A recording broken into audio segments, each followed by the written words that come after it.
अस्सलामुअलैकुम नाज़रीन, प्रोग्राम देख रहे हैं आप आज का रिपोर्टर और मैं हूं आपके साथ रानी सैफुल्ला खान। निगरान हुकूमत ने जाते जाते अवाम पर महंगाई का नया बॉम्ब गिरा दिया।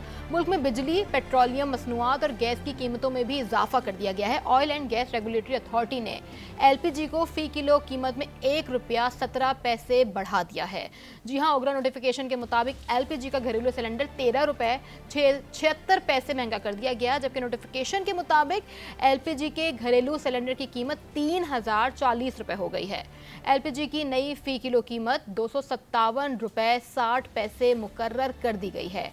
यहाँ अगर आपको बताएं तो निगरान हुकूमत ने पेट्रोलियम मसनूआत की कीमतों में 4 बार इजाफा और 4 बार ही कमी की है। 3 बार कीमतें बरकरार भी रखी गई हैं। निगरान वजीर आजम अनवारुल हक काकड़ के दौर में ही पेट्रोल रिकॉर्ड इजाफे के साथ ₹331.38 पर चला गया था। मजीद क्या डिटेल्स एक रिपोर्ट तैयार की गई है, पहले वो दिखाते हैं। निगरान हुकूमत ने गुज़श्ता साल अगस्त में हुकूमत संभाली तो पेट्रोल 290.45 पैसे जबकि डीजल 293.4 पैसे फी लीटर फरोख्त हो रहा था। निगरान हुकूमत सितंबर में सितमगर बना। 1 सितंबर को 15 रुपए का इजाफा तो वस्त सितंबर में 26 रुपए बढ़ा दिए, जिससे पेट्रोल की कीमत 290 रुपए से बढ़कर 331.38 तक पहुँच गई। अक्टूबर और नवम्बर में रिलीफ दिया गया। अक्टूबर में पेट्रोल पर 48 रुपए जबकि डीजल पर 26 रुपए से जायद की कमी की गई, जिसके बाद पेट्रोल 331 रुपए से 283.38 पर फरोख्त होने लगा। 1 नवंबर को कीमतें बरकरार रखी गई और 16 नवंबर को पेट्रोल की कीमत में 2 रुपए से जायद की कमी हुई। 16 नवंबर से 1 जनवरी तक पेट्रोल पर मजीद 14 रुपए की कमी की गई, जिसके बाद पेट्रोल की कीमत 267.34 पर आ गई। गुज़श्ता रोज पेट्रोल पर 13 रुपए 55 पैसे और डीजल पर 3 रुपए इजाफा किया गया, जिससे ये निगरान हुकूमत का पेट्रोलियम मसनूआत की कीमतों में आखिरी इजाफा किया गया। यासिर नजर, आज न्यूज, इस्लामाबाद। निगरान हुकूमत ने 6 माह में 7 बार बिजली की कीमतें बढ़ाई। 21 रुपए फी यूनिट इजाफा किया गया, जबकि अगस्त 2023 में LNG की कीमत 220 रुपए फी किलो थी, जो अब बढ़कर 257 रुपए किलो हो गई है। यासिर नजर ने रिपोर्ट तैयार की है, नाजरीन वो देखिए। निगरान हुकूमत में बिजली कीमतों में इजाफा ही इजाफा देखा गया। बुनियादी टैरिफ, माहाना सहमाई, फ्यूल प्राइस एडजस्टमेंट समेत दीगर इजाफे के बायस अवाम परेशानी रही। हुकूमत संभालते ही पावर डिवीजन ने डोमेस्टिक सारिफीन के लिए औसतन टैरिफ में 3 रुपए 82 पैसे का इजाफा किया, जबकि दीगर सारिफीन के लिए 7 रुपए 5 पैसे फी यूनिट इजाफा हुआ। सितम्बर में माहाना फ्यूल प्राइस एडजस्टमेंट की मद में 1 रुपए 46 पैसे इजाफा किया गया। अक्टूबर में 1 रुपए 71 पैसे फी यूनिट इजाफे का एक और झटका लगा। नवंबर में किसी किस्म का रिलीफ नहीं दिया गया, बल्कि 40 पैसे फी यूनिट बिल के साथ इजाफी वसूल किए गए। दिसंबर में भी फ्यूल कास्ट एडजस्टमेंट की मद में 3 रुपए 7 पैसे फी यूनिट इजाफा किया गया। गुज़श्ता माह एक बार फिर 4 रुपए 12 पैसे फी यूनिट इजाफा करके अवाम पर बोझ डाला गया। अगस्त में LPG की फी किलो कीमत में 10 रुपए इजाफे से कीमत 220 रुपए फी किलो कर दी गई। घरेलू सिलेंडर की कीमत 2373 रुपए थी। 6 माह में कई बार इजाफे के बाद अब घरेलू सिलेंडर की नई कीमत 3040 रुपए तक पहुंच गई। LPG की नई कीमत फी किलो 257 रुपए 60 पैसे हो गई। अक्टूबर में घरेलू सार्फिन के लिए गैस की कीमतों में 172% तक इजाफे की मंजूरी दी गई। नवंबर में गैस की कीमतों में इजाफा किया गया। प्रोटेक्टेड सार्फिन के लिए फिक्स चार्जेस 10 से बढ़ाकर 400 रुपए कर दिए गए, जबकि नॉन प्रोटेक्टेड घरेलू सार्फिन के लिए 172% से ज्यादा का इजाफा किया गया। यासिर नजर, आज न्यूज, इस्लामाबाद। यासिर की रिपोर्ट आपने मुलाहिजा की। यासिर से ही बात कर लेते हैं, हमारे साथ मौजूद हैं यासिर नज़र। यासिर, इलेक्शन करीब है, आवाम इस वक्त उम्मीद कर रहे थे कि उनको मजीद रिलीफ फराहम किया जाएगा, लेकिन कीमतें बढ़ा दी गई। क्या रिपोर्ट्स आपके पास? जी बिल्कुल, लग तो यही रहा था, लेकिन असल में ये तो निगरान सेटअप है इनका, जो क्योंकि सियासी पार्टी होती तो तब वो इलेक्शन होते हैं तो उस वक्त वो इस तरह का ऐलान करते हैं। लेकिन ये हुकूमत तो जब से आई है, इन्होंने जब भी जहाँ भी आलमी मंडी में, मार्केट में अगर थोड़ा बहुत भी इजाफा होता है तो ये फौरी तौर पर वो इजाफा जो है वो अवाम पे मुंतकिल करते रहे। अब भी यही लग रहा था कि इतना बड़ा इजाफा नहीं होगा। हालांकि अब $86 जो आलमी मार्केट है उसमें पेट्रोलियम मसनूआत जो फ़ी बैरल के हिसाब से अब आज का मार्केट रेट जो है उस पर मुयसर है। अगर 15 दिन पहले की बात करें तो उसमें भी थोड़ा बहुत उतार चढ़ाया हुआ, $2 से $3 का जो फ़र्क है वो रिकॉर्ड हुआ था, लेकिन इतना बड़ा इजाफा जो है वो तवक्को नहीं की जा रही थी कि 13 रुपये तक पेट्रोल जो है वो महंगा कर दिया जाए, क्योंकि अभी ये हुकूमत तो 8 फरवरी को चली जाएगी या मज़ीद 8 से 7 दिन निकाल लेगी, उसके बाद नया सेटअप बन जाएगा। लेकिन इन्होंने जो पूरे का पूरा बोझ है वो अवाम पे शिफ्ट कर दिया, बल्कि ये शिफ्ट नहीं किया, इसके साथ ये भी कर दिया कि जो आने वाली हुकूमत है अगर वो फौरी तौर पे 8 जो इलेक्शन है, इलेक्शन के फौरी बाद अगर वो उनके हैंड ओवर होती है तो इनको एक रिलीफ मिल जाएगा कि वो कीमतों में जो कमी है, अगर खुदा न ख्वास्ता आलमी मार्केट में इजाफा भी होता है तो आते ही वो कीमतों में फौरी तौर पे इजाफा नहीं करेंगे, क्योंकि एक मार्जिन दे दिया गया है उनको, एक गैप पैदा कर दिया गया है कि वो आते ही जो अब पेट्रोलियम मसनूआत की कीमतें जो हैं वो नहीं बढ़ाएंगे। लेकिन ये इससे देखें पहले ही बड़ी मुश्किल से 300 आपसे भी ये भी 350 जानना चाहेंगे कि आवाम को इस महंगाई के बाद मजीद किन मुश्किलात का सामना करना पड़ेगा, लेकिन पहले आवाम का क्या कहना है वो नाज़रीन को सुनवाते हैं। काम करते हैं तो दूसरे गैसों की डबल कर देते हैं। अवाम जो है वो इनकी नज़रें ना हुकूमत पर है। अगर हुकूमत ही उन लोगों के लिए कुछ बेहतर कदम नहीं उठा रही तो इनके दिलों में ना अवाम के लिए नफरत ही आएगी। ना सिर्फ इंडस्ट्री अफेक्ट हो रही है, उसके अलावा जो घरेलू घर में जो गैस की ज़रूरत होती है उसमें भी जो है ना सार्फिन को बड़ा मुश्किल का सामना करना पड़ता है। बिजली की इन्होंने बढ़ा दी है, LNG इन्होंने बढ़ा दी है, और आज जो है ना वो पेट्रोल जो है 13 रुपये बढ़ा दी है, कोई इनको पूछने वाला नहीं है। अभी पेट्रोल सस्ता किया था, अभी वोट वो आया है तो इन्होंने बढ़ा दिया। अब आप हमें खुद समझ नहीं आ रही हम वोट किसको दें। कभी कम कर देते कभी बढ़ा देते, जब कम होता है तो समझ लें को थोड़ा सा दिल खुश होता है कि चलो यार हमारे लिए भी कोई अच्छा सबब बना है। जब महंगा होता है समझ लें हमारी बचत जो हमें आनी होती है वो पेट्रोल के ज़रिए निकल जाती है। गरीब आवाम के लिए ये बहुत ज़्यादा समझ लें कि ज़्यादती है। आगे भी इतनी महंगाई है, बिल नहीं दिए जा रहे, ऊपर से पेट्रोल इतना महंगा कर दिया। तो पेट्रोलियम मसनूआत, बिजली और LPG की कीमतों में हालिया इजाफे से महंगाई में मजीद इजाफा हुआ है। शहरी कहते हैं हर चीज़ महंगी है। ईंधन की कीमतों में ताज़ा इजाफे से अशिया के दाम भी मजीद बढ़ने का खदशा जाहिर किया गया है। सफदर अब्बास की रिपोर्ट देखिए। आम इंतखाबात में चंद रोज़ ही बाकी रह गए, इसके बावजूद हम देख रहे हैं कि ना सिर्फ पेट्रोल की कीमत में 13 रुपये फ़ी लीटर से ज़ायद इजाफा हो गया, बल्कि बिजली और LPG के दाम भी बढ़ा दिए गए। इन हालिया इजाफों से एक आम आदमी किस कदर मुतासिर हो रहा है ये आवाम से ही जानते हैं। आइए हमारे साथ। बिजली भी महंगी हो गई, पेट्रोल भी महंगा हो गया, गरीब आदमी मर रहा है, किसी पे असर नहीं पड़ रहा। जो दिहाड़ीदार तबका है या ये रेहड़ी लगाने वाले, हम जैसे दिहाड़ी वाले लोग या तनख्वाहदार आदमी, उसको क्या मिल रहा है? कुछ भी नहीं मिल रहा। पहले हम 500 रुपये में सारी चीज़ें ले आते थे, अभी 2000 में भी चीज़ें नहीं आती हैं। हर चीज़ महंगी है, आलू, प्याज, टमाटर, सब्जी भी महंगी, गोश्त से ज़्यादा तो सब्जी महंगी है। बहुत मुश्किल है भाई, काम हम खुद करते हैं, आँखों का ऑपरेशन हुआ है फिर भी पूरा नहीं होता है। महंगाई तो बढ़ी रही है और 13 रुपये और लीटर में बढ़ा दिया और बोझ डाल दिया। वैसे ही परेशान थे आवाम महंगाई से, हर चीज़ इतनी महंगी है, सब्जी देख लो, बिजली देख लो, गैस देख लो, हर चीज़ इतनी महंगी है कि हम लोग गरीब आवाम अफोर्ड ही नहीं कर पाए। मुश्किल है, बहुत मुश्किल है। जिसका बेचारा जो रोज़ का 1000 रुपया 1500 कमाता होगा वो कैसे पूरा करता है, वो उन लोग को थोड़ी कुछ पता है। बहुत ज़्यादा परेशानी है, मतलब ये कि घर में कोई भी चीज़ पूरी नहीं हो सकती है, बाकी तो छोड़ो सब्जियां भी हम नहीं खा सकते हैं। महंगाई से लोग पहले ही परेशान हैं और मज़ीद महंगाई से और परेशान होंगी। शहरियों का कहना था कि वो महंगाई से पहले ही परेशान हैं, रही सही कसर बिजली और पेट्रोल मसनूआत की कीमतों में इजाफे से पूरी हो जाएगी। कैमरामैन मोहम्मद अतीक के साथ सफदर अब्बास, आज न्यूज़, कराची।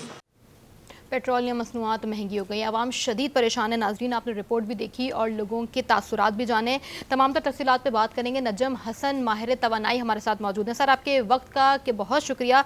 क्या कहेंगे, डॉलर की कीमत तो दिन ब दिन अभी कम ही हो रही है, लेकिन पेट्रोलियम मसनूआत में इतना बड़ा इजाफा क्यों करना पड़ा है? नजम हसन से भी राबता करने की कोशिश करेंगे। हमारे साथ मौजूद हैं डॉक्टर खालिद वलीद माहिर तवानाई। सर आपसे सवाल करेंगे कि डॉलर की कीमत कम हो रही है, लेकिन फिर वही बात कि पेट्रोलियम मसनूआत, बिजली के रेट्स, गैस के रेट, ये तमाम बिल इतना बड़ा इजाफा क्यों करना पड़ रहा है? जी बहुत शुक्रिया। इस चीज़ को समझने के लिए दो बातें समझनी है। एक ये कि अभी पाकिस्तान में जो गवर्नमेंट है वो केयर टेकर गवर्नमेंट है, इनके पास कोई पॉलिटिकल कैपिटल लूज करने के लिए नहीं है। ये जब भी कोई डिसीजन लेते हैं तो ये नहीं सोच रहे कि इनकी पॉपुलैरिटी कम हो रही है तो ये मुश्किल डिसीजंस भी ले लेते हैं। दूसरी चीज़ ये कि जो पाकिस्तान में प्राइसेस सेट होती हैं फ्यूल की, गैस की, बिजली की और पेट्रोल की, ये एडमिनिस्ट्रेटिवली सेट होती हैं। ये मार्केट फोर्सेस के थ्रू सेट नहीं होती, सप्लाई और डिमांड के थ्रू सेट नहीं होती। और जब भी आप एडमिनिस्ट्रेटिवली रिजीम में हैं, प्राइसेस सेट करने के इस मैकेनिज्म में हैं और आप IMF के प्रोग्राम के अंडर हैं, तो अगर एक ऐसी गवर्नमेंट है जिसको पॉलिटिकल कैपिटल लूज करने का खतरा नहीं है, तो वो उस तरह से एडमिनिस्ट्रेटिव डिसीजन लेती है जो कि ज्यादा रेवेन्यूज क्रिएट करके दे रहे हो, वो अपने पॉलिटिकल कैपिटल का ख्याल नहीं करते हैं। तो पाकिस्तान में भी बिल्कुल यही हो रहा है कि हम मार्केट प्राइसेस की तरफ नहीं जा रहे, डिमांड सप्लाई की तरफ नहीं जा रहे हैं। ये नहीं देखा जा रहा कि आलमी मार्केट में रेट कम हो रहा है तो हम भी सार्फिन पे ये बेनिफिट जो है वो थ्रो करें, लेकिन हम एडमिनिस्ट्रेटिव रिजीम में। और जब एडमिनिस्ट्रेटिव रिजीम इस तरह का हो कि आपकी मार्केट के अंदर दूसरे प्लेयर्स इन्वॉल्व हों जो कि अपने फायदे को होल्डिंग की सेंस में और दूसरी ब्लैक मार्केटिंग की सेंस में लेके जाते हो, तो मार्केट प्राइसेस इस तरह से ही बढ़ती हैं। और जैसा कि पाकिस्तान में तीनों केसेस में हो रहा है, LPG मार्केट में भी बिल्कुल ऐसे ही हो रहा है कि एडमिनिस्ट्रेटिवली कंट्रोल मार्केट में जिसका जो दिल चाहता है वो प्राइस चार्ज कर लेता है। और इलेक्ट्रिसिटी में भी यही हो रहा है कि हम सार्फिन पे बेनिफिट को पास ऑन नहीं कर रहे हैं, बल्कि जो भी फ्यूल एडजस्टमेंट चार्जेस आ रहे हैं उनको बढ़ा चढ़ा के जो है वो आप बिलिंग कर रहे हैं और टैरिफ सेट कर रहे हैं। और ऑयल में भी ऐसे ही हो रहा है। हालांकि हमारे पास रूम मौजूद है, हमारे पास जगह है कि हम इस प्राइस को थोड़ा सा कम कर सकते हैं। डॉक्टर खालिद वलीद हमारे साथ हैं। सर साथ ही रहिएगा। नजम हसन साहब ने एक बार फिर से ज्वाइन किया है। डॉक्टर नजम, आपका बहुत शुक्रिया। क्या कहेंगे, पेट्रोलियम मसनूआत महंगी हो रही है, बिजली के बिल भी अब ज़्यादा आएंगे, गैस महंगी हो रही है, जिम्मेदार कौन है सर? जिम्मेदार तो गवर्नमेंट ही है। देखें, ये किसी भी गवर्नमेंट के लिए सबसे आसान तरीका पैसा इकट्ठा करने का ये होता है कि वो फ्यूल की कॉस्ट को बढ़ा दे, क्योंकि उस पर कोई नॉर्मल टैक्स की तरह कलेक्शन का भी प्रॉब्लम नहीं होता। सो एंड पाकिस्तान गवर्नमेंट जो है वो इस चीज पे अमल कर रही है। पिछले 2-3 साल से तो बहुत ज्यादा अमल कर रही है कि जब पैसों की कमी होती है तो सबसे पहले ये काम होता है कि भी प्राइसेस बढ़ा दें, चाहे वो LPG हो, चाहे वो इलेक्ट्रिसिटी हो, चाहे वो गैस हो। इसका इम्पैक्ट जो है वो आम लोगों पे तो पड़ ही रहा है, मगर अगर आपको होना चाहिए, आपको पता होगा कि पिछले 2-3 दिन पहले मॉनेटरी पॉलिसी आनी थी जिसके अंदर ये डिसीजन लेना था कि जो इस वक्त इंटरेस्ट रेट है इसको कम किया जाए या ना किया जाए। उससे 2 दिन पहले इन्होंने गैस की प्राइस जो थी वो 3 गुना कर दी। उसका इम्पैक्ट जो था इतना आया कि इन्फ्लेशन जो था वो परसेंटेज उसकी बढ़ गई, तो वो स्टेट बैंक ने अपनी मॉनेटरी पॉलिसी में तब्दीली नहीं की। यानी कि ये समझते हैं कि भी इसका इम्पैक्ट नहीं है, इसका इम्पैक्ट जो होता है ऑल ओवर होता है। और हम लोग तो सफर कर ही रहे हैं, मतलब सारी कौम सफर कर रही है, मगर सिर्फ ये है कि अपने खर्चे नहीं कम करने। देखे ना, होता है ना कि भी गवर्नमेंट जो है अगर उनके पास पैसों की शॉर्टेज आती है तो वो अपने खर्चे कम करे। कोई खर्चे की कमी में कोई चीज नजर नहीं आ रही है। और दूसरी चीज जो मेरे ख्याल में ज्यादा इंपॉर्टेंट है वो ये है कि जिम्मेदार नहीं है ये। इस वक्त जो गवर्नमेंट जो है इनकी कोई जिम्मेदारी नहीं है कि इन्होंने पब्लिक को आंसर करना होता है। सर जिम्मेदारी तो नहीं है पब्लिक को आंसर करना होगा। यहाँ पे ये बताइएगा, ये गवर्नमेंट की मतलब इनकी मजबूरी है या हम इसे नाअहली कहेंगे? देखिए, मजबूरी नाअहली की वजह से मजबूरी बन जाती है ना। अगर आप अपने खर्चों को कंट्रोल नहीं कर सक रहे और इन्फ्लेशन को कंट्रोल नहीं कर सकते, प्राइसेस को कंट्रोल नहीं कर पा रहे, तो नाअहली हो गई ना। तो बेसिकली नाअहली है। और उसका तरीका ये है कि पैसों की कमी होती है तो मैंने बताया कि सबसे आसान तरीका यही है कि आप हर किस्म की जो सर्विसेज हैं, यूटिलिटीज हैं, फ्यूल्स हैं, उसकी प्राइसेस बढ़ा दें। अगर आपको अगर ये CPI इंडेक्स जिसको हम कहते हैं, इन्फ्लेशन का रेट जो कैलकुलेशन करते हैं, उसके अंदर 60% जो है वो हाउसिंग और ट्रांसपोर्टेशन की कॉस्ट उसके अंदर शामिल है। तो हाउसिंग में एक तो लोगों जिनके अपने मकान है वो तो अपनी जगह पर है, तो उसके अंदर सर्विसेज क्या आती हैं, गैस और इलेक्ट्रिसिटी उसकी, और ट्रांसपोर्टेशन में फ्यूल। ये 2 चीजों का इम्पैक्ट इन्फ्लेशन पे 60% CPI में पड़ता है। तो अब आप खुद सोचें कि अगर इन्होंने 2 रुपए या 4 रुपए, 14 रुपए इन्होंने बढ़ाया है पेट्रोल को, उसका इम्पैक्ट इतना ज्यादा है जो हम और आप इमेजिन नहीं कर सकते क्योंकि हर चीज़ की कॉस्ट बढ़ जाएगी अब, क्योंकि आपको पता है कि ट्रांसपोर्टेशन में चाहे सब्जियां आ रही हैं या पोर्ट से कोई चीज़ आ रही है जो तो ट्रांसपोर्टेशन की कॉस्ट बढ़ जाएगी ऑटोमेटिकली। वो सिर्फ ट्रांसपोर्टेशन की बात नहीं है, अगर नॉर्मली सब्जी जो छोटी छोटी चीज़ें मिलती हैं उस पर भी कीमत बढ़ा देते हैं और यही कहा जाता है कि पेट्रोल महंगा हो गया। साथ ही रहिएगा, एक बार फिर रुख करेंगे डॉक्टर खालिद की जानिब। सर, आप क्या समझते हैं कैसे इन सबको कंट्रोल किया जा सकता है अब? जी देखें, इसका कोई आसान सोल्यूशन नहीं है। इसमें अगर आपने जाना है तो इसको आपको एक तो सर्कुलर डेट को ख़त्म करना होगा, और सर्कुलर डेट को ख़त्म करने के लिए आपको सिस्टम की इनएफिशिएंसीज को दूर करना होगा, और सिस्टम की इनएफिशिएंसीज दूर करने के लिए आपको एक लॉन्ग टर्म इंटीग्रेटेड पॉलिसी की ज़रूरत है। सिर्फ एक एग्जांपल के तौर पे आपका जो सर्दियों में जिस फ्यूल पे प्रेशर आता है वो आपका गैस है, आपका हीटिंग लोड बढ़ जाता है, और जो गर्मियां हैं उसमें आपका जो प्रेशर आता है वो इलेक्ट्रिसिटी पे आता है, पावर सेक्टर पे आता है, क्योंकि कूलिंग लोड बढ़ जाता है। तो आपको इस तरह से मैनेज करना है कि हम लोग जो है वो किसी एक इंटीग्रेटेड फ्यूल की तरफ जाएं जो कि हीटिंग कूलिंग दोनों में आ रहा हो, और उसको इस तरह से पावर किया जाए कि वो रिन्यूएबल एनर्जी बेस्ड हो, ना कि वो इम्पोर्टेड फ्यूल बेस्ड जो है वो आपकी एनर्जी जनरेशन हो। इस तरह से इंटीग्रेटेड पॉलिसीज करते हुए और सिस्टम की इनएफिशिएंसीज को दूर करते हुए हम लोग ना सिर्फ सर्कुलर डेट पे काबू पा सकते हैं, बल्कि हम लोग टारगेटेड रिलीफ भी प्रोवाइड कर सकते हैं। दूसरा ये जो कि ज़्यादा इंपॉर्टेंट है इस सिनेरियो में, वो ये है कि हमें इनएफिशिएंट सब्सिडीज़ को जो कि टैरिफ डिफरेंशियल की वजह से हमें देनी पड़ती हैं, उनको एलिमिनेट करना होगा किसी एक जामे और कम्प्रिहेंसिव प्रोग्राम के तहत, ताकि हम लोग जो है वो टारगेटेड सब्सिडीज़ की तरफ जा सकें, ब्लैंकेट सब्सिडीज़ ना प्रोवाइड की जाएँ। ब्लैंकेट सब्सिडी जब भी प्रोवाइड की जाती है, खा वो पेट्रोल पे हो, खा वो इलेक्ट्रिसिटी पे हो, खा वो गैस पे हो, वो बिल्कुल इसी तरह से है कि एक पजारो वाला भी उसी रेट पे पेट्रोल डलवा रहा है जो कि एक मोटरसाइकिल वाला डलवा रहा है। तो इस तरह का जब भी blanket pricing mechanism, pricing regime आएगा तो वो उन लोगों के लिए बड़ा मुश्किल का बायस बनता है जो कि अपनी गुजर बसर बड़ी मुश्किल से करते हैं। तो हमें एक टारगेटेड जामे सब्सिडी प्रोग्राम की तरफ जाना होगा, और हमें ये इनएफिशिएंट सब्सिडीज को रिमूव करना होगा, और हमें ये जो बचत है इनएफिशिएंट सब्सिडीज को खत्म करने से। सर, अब इस महंगाई की वजह से सारा बोझ उन्हीं पर आएगा जिनका गुजर बसर तो बहुत मुश्किल है। और अलमिया यहाँ पर यह है कि कीमतें भी बढ़ जाती हैं, लेकिन घरों में ना लाइट होती है, ना गैस का, मतलब गैस की भी कमी है। आवाम इस वक्त पूरी गर्मियों में गैस के लिए शदीद परेशान रहे। सर, आप साथ ही रहिएगा। हमारे साथ हुमा भट्ट हमारी रिपोर्टर मौजूद हैं। लाहौर में तो गैस फिलहाल है ही नहीं, और मजीद क्या डिटेल्स हैं हुमा ने जो रिपोर्ट तैयार की है, हम हमारे साथ हैं, वो बताइएगा।